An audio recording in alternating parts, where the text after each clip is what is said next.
ओम नमः शिवाय।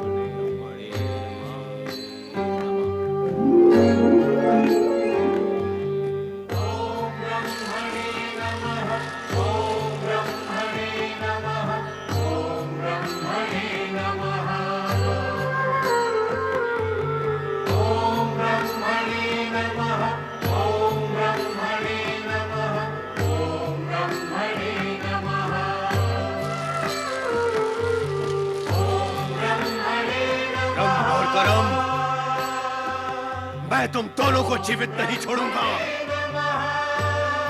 स्वर्ग पर कुदृष्टि रखने वाले दानवों, तुम्हें जीवित रहने का कोई अधिकार ही नहीं है। जहां तुम्हारा पिता धनु गया है, तुम दोनों को भी वहीं जाना होगा।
अन्यथा तुम्हारी अब तक की तपस्या व्यर्थ हो जाएगी।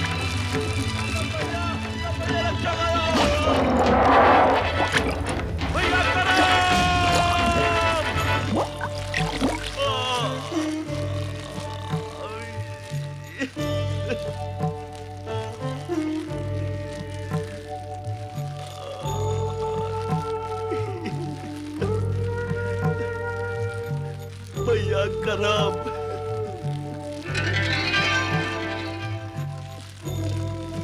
अग्निदेव, आप स्वर्ग के देव होकर भी दानवों की सहायता कर रहे हैं, उनके पक्ष में प्रयत्नशील है। ऐसा करते हुए क्या आपको लज्जा नहीं आई? देवराज, मैं परमपिता ब्रह्मदेव के आदेश व नियम से बंधा हुआ हूँ। जो भी प्राणी मेरा आह्वान करेगा, वो चाहे मानव हो अथवा दानव, पापी हो अथवा पुण्यात्मा, मुझे उसके सम्मुख प्रकट होना ही पड़ेगा।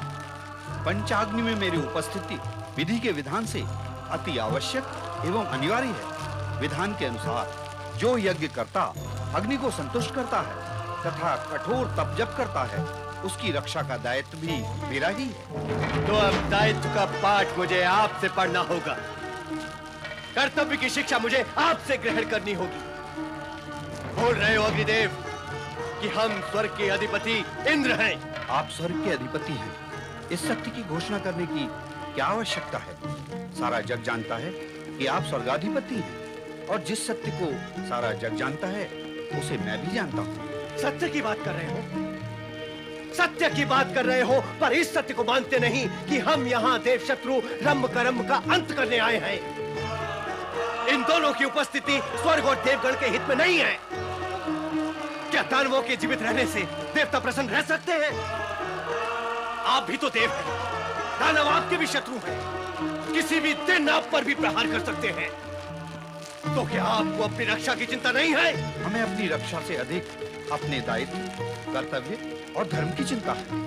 शरण में आए प्राणी की सहायता करना हमारा धर्म है। निसंदेह आप हमारे अधिपति हैं, हमारे अधिकारी हैं, किंतु धर्म और दायित्व का स्थान आपसे भी ऊपर है। अग्निदेव! आप सत्य को स्वीकार न करके क्रोध कर रहे हैं, और जब तक आप स्वार्थवश क्रोध करते रहेंगे, तब तक सत्य आपके समीप आएगा ही नहीं। इस समय हमारे सम्मुख सबसे बड़ा सत्य यही है कि हमें वो कार्य करना है जिससे दानवों का वंश सदा सदा के लिए निर्मूल हो जाए। करम्ब को तो हमने समाप्त कर दिया रंभ, अब तेरी बारी है। बच!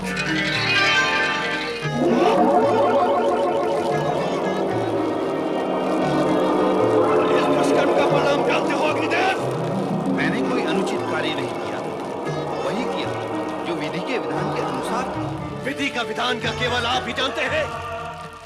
हम नहीं जानते? क्या विधि का विधान ये कहता है कि अपने सम्मुख खड़े अपने शत्रु को जीवित रहने दो और स्वयं मृत्यु के मुख में चले जाओ? नहीं कहता, किंतु यह भी नहीं कहता कि अपने कर्तव्य, कर्म व धर्म से मुख मोड़ दो। हम आपसे और अधिक तर्क नहीं करना चाहते अग्निदेव। आपकी धृष्टता का दंड यही है कि अब आप स्वर्ग लोक में प्रवेश नहीं कर सकते।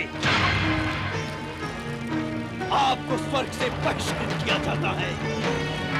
दानवों की रक्षा करके आपने स्वर्ग लोक में आने का अधिकार खो दिया है। अग्निदेव, आपने मेरी प्राण रक्षा की। आपके इस उपकार से मेरा रोम रोम रोमांचित हो उठा है। मैं सदा आपका आभारी रहूंगा।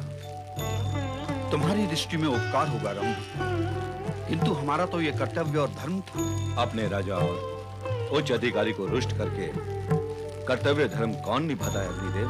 अधिकारी के स्वार्थी, धर्महीन, मर्यादाहीन व चरित्रहीन होने पर भी जो निर्भय होकर सत्य और कर्तव्य का पालन करते हैं, वे ही धर्म की रक्षा करने में समर्थ होते हैं। आप धन्य हैं अग्निदेव,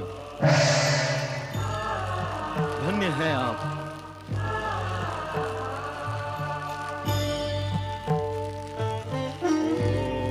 ओम ब्रह्मणे नमः।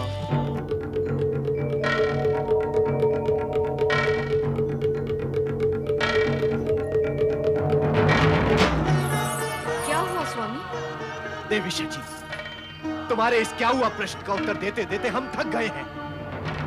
कभी स्वयं भी अनुमान लगा लिया करो कि क्या हुआ। कैसे अनुमान लगाए? आप एकाएक अदृश्य हो गए। कहाँ गए, क्या किया, हमें कैसे ज्ञात होगा? मैं रंभ करम्भ का वध करने गया था। दानवों का वध करने गए थे, ये तो प्रसन्नता का विषय है।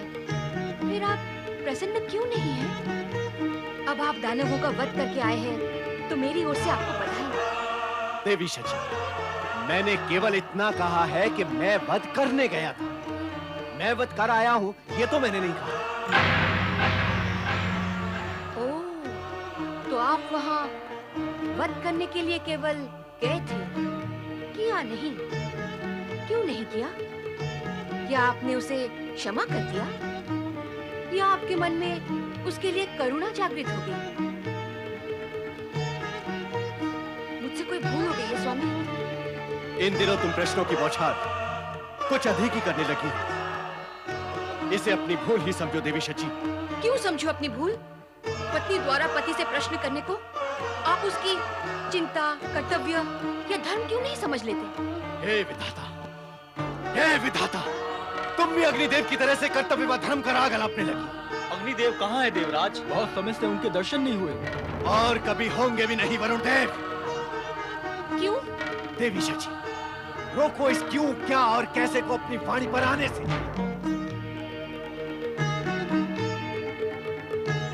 आप अग्निदेव के विषय में कुछ कह रहे थे देवराज। हाँ, अग्निदेव को हमने सदा सदा के लिए स्वर्ग से बहिष्कृत कर दिया है। ऐसा क्या अपराध किया है अग्निदेव ने? घोर एवं भयंकर अपराध किया है। विद्रोह किया है हमसे।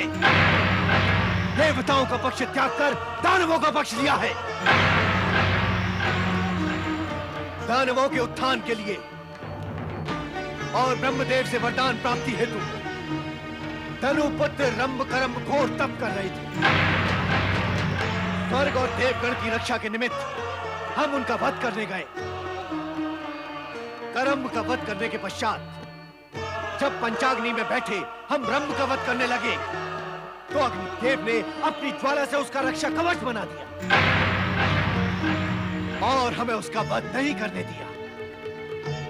हमारे समझाने पर वो हमें धर्म व कर्तव्य का ज्ञान देने लगे। हमने भी उन्हें स्वर्ग से बहिष्कृत कर उन्हें उनकी उद्दंडता का दंड दे दिया है। अर्थात अग्निदेव ने आपके आदेश से अपने कर्तव्य और धर्म को अधिक महत्व दिया है।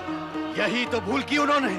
यदि समय आने पर मैं अथवा पवन देव अपने दायित्व अथवा विधि के विधान को पूर्ण करने के लिए आपके आदेश का पालन नहीं कर सके, तो क्या हमें भी स्वर्ग से बहिष्कृत कर दिया जाएगा? वरुण देव, ऐसा अवसर आने की संभावना है क्या? अग्निदेव को स्वर्ग से निष्कासित करने की संभावना भी तो नहीं थी, किंतु ऐसा हुआ है।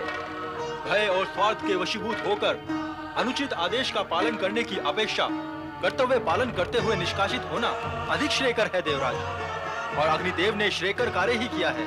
समय आने पर हम भी अग्निदेव का ही अनुसरण करेंगे।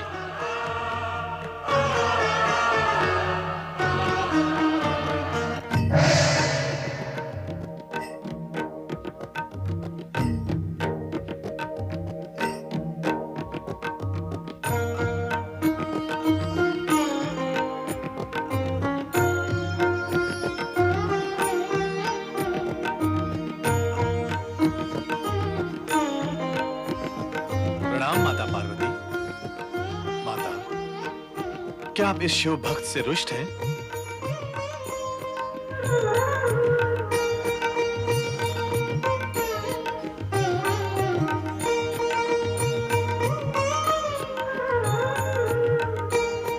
पति परमेश्वराय नमो नमः।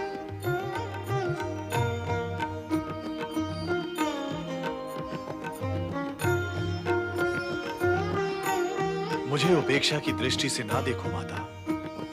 यदि मुझसे कोई अपराध हुआ हो तो क्षमा कर दो। दैत्य गुरु, आप दैत्यों के गुरु हैं। इस नाते दैत्यों के उत्कर्ष के लिए भगवान भोलेनाथ से प्रार्थना करना आपका कर्तव्य है, अपराध नहीं। किंतु आपकी प्रेरणा से उत्कर्ष को प्राप्त यही दैत्य यदि जगत में आतंक और अशांति का कारण बनते हैं तो यह किसी भी स्थिति में सहन नहीं किया जा सकता। सभी प्राणियों का जन्म विधाता की इच्छा और प्रेरणा से हुआ है, अतः सभी को जीवन जीने का समान अधिकार है। किसी भी प्राणी को प्रकृति यह अधिकार नहीं देती कि वह अन्य किसी प्राणी के प्राण हरे अथवा उस पर अत्याचार करे। यदि ऐसा होता है तो संपूर्ण जगत जानता है, आप भी जानते हैं कि विधाता अत्याचारी को दंड देने से कभी चूकते नहीं। सृष्टि के निर्माण से लेकर आज तक ही नहीं, प्रलय पर्यंत का अटूट सत्य यही है कि अत्याचारी जिस पर अत्याचार करता है उस पीड़ित से अधिक पीड़ा स्वयं अत्याचारी को भोगनी पड़ती है। यदि इस अटूट सत्य को आप भी समझ जाएं तथा दानवों को भी समझा दें तो विधाता द्वारा दंड स्वरूप दी जाने वाली पीड़ा को भोगने से वे बच सकते हैं। मैं क्या कहना चाहती हूँ, आप समझ रहे हैं ना दैत्य गुरु? समझ रहा हूँ माता, आपके क्रोध का कारण मैं समझ रहा हूँ। इस जगत में सभी प्राणियों को जीवित रहने का अधिकार है। जीवित रहने के लिए आवश्यक नहीं कि हम दूसरे प्राणियों को कष्ट और दुख पहुंचाकर अपना मार्ग बनाएं। निसंदेह ये दैत्य प्रवृत्ति है, इसीलिए अब मैंने दैत्यों का साथ त्यागने का निश्चय कर लिया है। दैत्य गुरु दैत्यों का साथ त्याग रहे हैं? हाँ माता, अब वे मेरी आज्ञा की अवहेलना करने लगे हैं। तो फिर आपका कैलाश आने का उद्देश्य क्या है? माता, मैं जब भी दुविधाग्रस्त होता हूँ तब अपने आराध्य भगवान शिव की शरण में चला आता हूँ और इनसे आदेश तथा मार्गदर्शन प्राप्त कर लेता हूँ। शुक्राचार्य, ओम नमः शिवाय। दानवों के दुर्व्यवहार से दुखी रहकर भी आपको दानवों की चिंता लगी ही रहती है, किंतु अब उनकी चिंता करने की आवश्यकता नहीं है। कर्म को तो इंद्र ने अपने मायावी रूप द्वारा समाप्त कर दिया है। रंभ अब भी तपस्या में लीन है। कुछ समय पश्चात दानवों की वंश वृद्धि निश्चित है। किंतु प्रभु, शुक्राचार्य ने अब दानवों से संबंध समाप्त कर लिए हैं और ये आपका मार्गदर्शन प्राप्त करने यहाँ आए हैं। देवी पार्वती, दानवों ने अब स्वतंत्र मार्ग अपना लिया है। उन्हें अब शुक्राचार्य के परामर्श और आशीर्वाद की आवश्यकता नहीं है। इसलिए अब इनके लिए यही उत्तम है कि ये किसी अज्ञात स्थान पर रहकर दानव शक्ति को किसी परिणाम तक पहुंचा दे। प्रभु, दैत्य गुरु, अब आप तुरंत किसी अज्ञात स्थान के लिए प्रस्थान करके शिवाज्ञा का पालन करें। मैं शिव आज्ञा का पालन करूंगा माता, मैं शिव आज्ञा का पालन करूंगा। देवी पार्वती, बिना कठोर शब्दों की सहायता लिए आप शुक्राचार्य पर क्रोधित हो रही हैं, किंतु उन पर क्रोध करने का भी कोई कारण नहीं। कारण के समय के परिवर्तन के साथ साथ मूल्य भी परिवर्तित हो जाते हैं। अब वो चाहकर भी दानवों पर अपना वर्चस्व स्थापित नहीं कर पाएंगे। स्वामी, यदि मैं चुप रही तो बात मेरे मन को सालती रहेगी। यदि मैं कुछ कहती हूँ तो धृष्टता होगी। निर्भय होकर कहो देवी, क्या कहना चाहती? एक और तो आप शुक्राचार्य को अशक्त बनाकर उन्हें अज्ञातवास में जाने का आदेश देते हैं, किंतु दूसरी ओर दानवों के उत्कर्ष का मार्ग भी प्रशस्त कर रहे हैं। क्या यह उचित है? इस विषय में हम तुमसे पहले ही चर्चा कर चुके हैं। हम जानते हैं कि दानवों के प्रति तुम्हारे मन में असीम रोष है। इस रोष के विस्फोटन का अवसर तुम्हें अवश्य प्राप्त होगा। यह व्यर्थ नहीं जाएगा। शीघ्र ही एक ऐसा असाधारण प्राणी जन्म लेगा जो दैवी शक्ति के प्रयोग को उत्तेजित करेगा।